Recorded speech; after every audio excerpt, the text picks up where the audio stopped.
question is somewhat linked to some of the things that we love at Fully Bossed. So we focus in on soft skills, the soft skills that tend to get overlooked, and we focus in on 4: mindset, branding, storytelling, and orchestration. And by orchestration, I mean getting things done. And there's lots of things that sit under that. But could you give your sense, I guess, on what those four topics or those pillars mean to you in terms of soft skills and why they would be so important in the workplace? Okay, so what's your first one you want to start with? I can repeat them for you. Yeah, exactly. So mindset is the first one. Okay.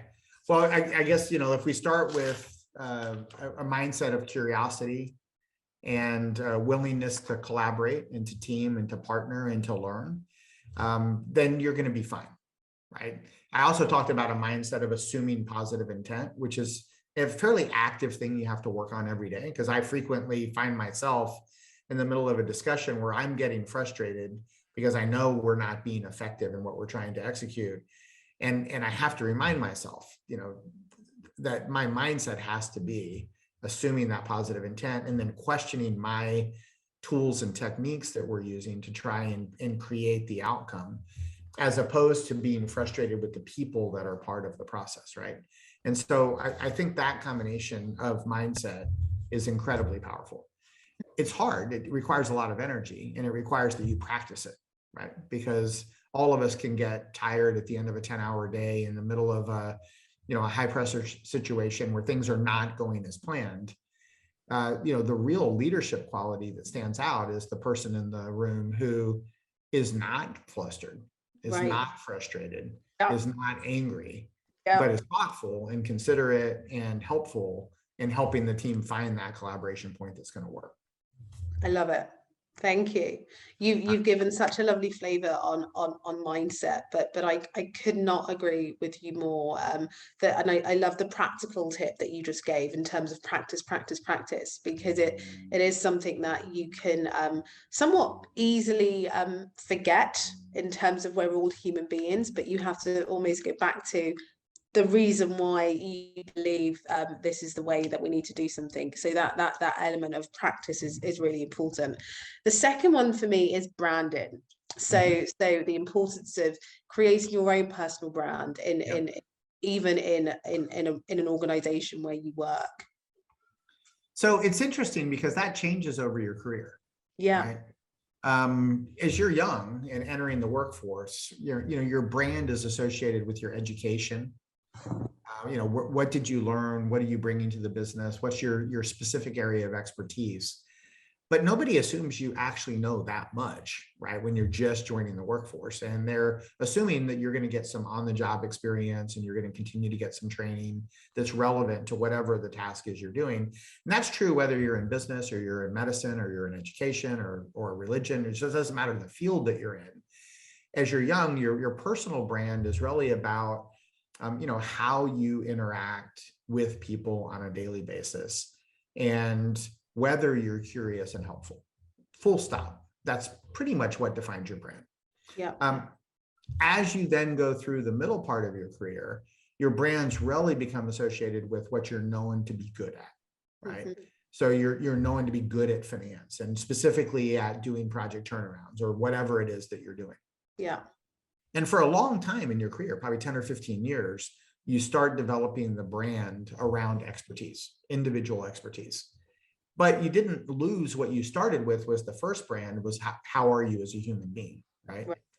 So then you shift from, okay, what do I look like and feel like as a human being as I interact with team members, to what can they count on me to be good at? And then you shift gears again as you extend through your career to, can I lead? Will people follow me, right? Am I effective at thinking about the strategy that we need to execute and how we bring the team together and how we make sure we marshal the right resources and how we navigate the ecosystem of partners that we're going to work with, et cetera. And so as you get more senior in your career, it actually becomes less about what you were good at. And your individual contribution is just assumed, yeah, you're still good at that. But that's not why people are following you. They're not following you because you're excellent at finance, right? They're following you because you've shown that you've got decent leadership skills and that you're somebody they want to follow. So it comes kind of full circle back around to your personal values, right? Who are you as a human being? Do people want to follow you? And do they believe that you've got the skills to lead them effectively? Because everyone wants to be on a winning team, right? They want to be able to talk to their family about the purpose of the team and what they're doing and how they do it. But at the end of the day, they also want to feel like it's a great place to work. There are good team members and that you're not getting beaten up every day, but you're actually making progress every day. And so I think it does change as you move through your career. And you've got to recognize that it's really important to be personally deep in some area of expertise, but it can only take you so far if you don't then get the leadership capability on top. 100%. That's like in a nutshell what we preach, in the sense of you can have the technical expertise in something, but it will only take you so far. I really love that piece on brand. I really like the whole going back full circle in terms of starting out. It's really about you and the personality that you have and the personability that you bring as well. Then moving on to the expertise, then going full round into your kind of leadership style and your ability to grow and attain a following. So that really does resonate. I wish we had time to delve into this a little bit more, but I'm going to move you on to the next one, which is storytelling. Well, storytelling is probably the skill that we should teach more in schools, right? We spend so much of our education time teaching people to absorb information and not enough teaching people how to tell the story that engages others in an authentic way, right? And I'm not talking about making up things that aren't true, but I'm talking about giving people the context and is in addition to the content, right? And great stories include challenge, right? And overcoming challenges. And they include individual sacrifice and being open to the fact that not everything's perfect and not pretending it is. And so when we think about how people are effective in a business community, what we usually find is the most effective leaders say that their number one skill set is storytelling, because what they're really trying to do is to gather people from different backgrounds with different interests and different capabilities and convince them to come and collaborate together around a common cause, right? A purpose that they want to achieve.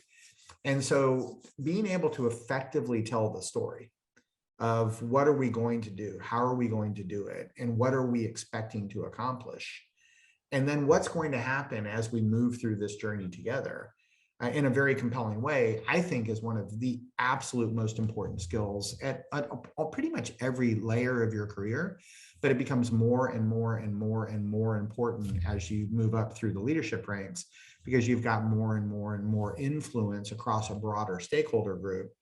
And that includes not just the people in your business, but all of the ecosystem partners that you're going to be working with and your customers, right? They want to understand the story as well. So incredibly important skill. We couldn't agree with you more. And the last one is orchestration. Well, orchestration is a tricky one, right? Because it depends on how you define the word, right? Orchestration can be scientific and it can be artistic. There are two sides to effective orchestration. There's the art and the science. The science is relatively straightforward. We understand resource allocation and constraints, and we work through the project planning and all of the things that allow us to think about how to bring together resources and help them achieve a specific goal.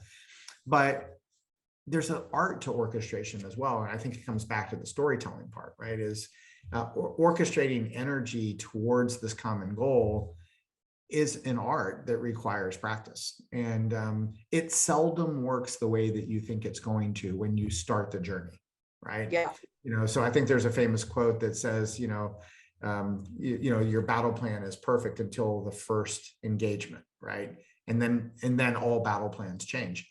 And I think if we think about what we're trying to orchestrate in any endeavor that we focus on, if it's not just dead straightforward easy, which most of the things we work on are not, we're going to have to pivot as we move through the journey. And so being able to help people get started on the journey is interesting enough. That's a big challenge. but then getting people to be able to work together to pivot and move through the journey as real life intercedes with our best laid plans. That part of orchestration is an art.